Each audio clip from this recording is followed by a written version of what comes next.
Unang bisa ng dinuguan, yung laksa. Oo, mayroon ka ng laksa, may dinuguan, dupli na.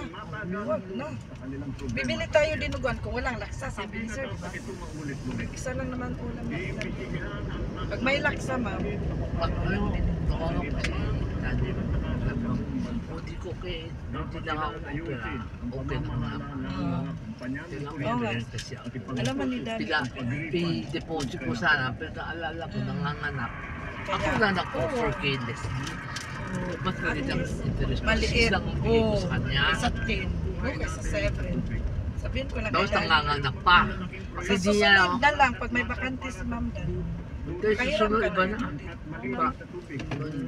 Pabigyan ko lang si Papi kasi yan nakahilera sa kayo dalawa. Oo. Si Ann sana, no? Lalo na para doon sa mga Ano Ganun pa man, marami kaming natatanggap na reklamo na hindi man lang daw Malapit na daw. sa kanilang mga Ano ba po? Mahal ay. Malawak ng reklamo. Lampas So kung may malapit sa pamanibang ako. Wala pa ma'am, pag nakalabas na tayo. Saka na. Doon walang kotse dito. Iba to, nag-shortcut nga sa Dodo. ginagawa Para walang traffic.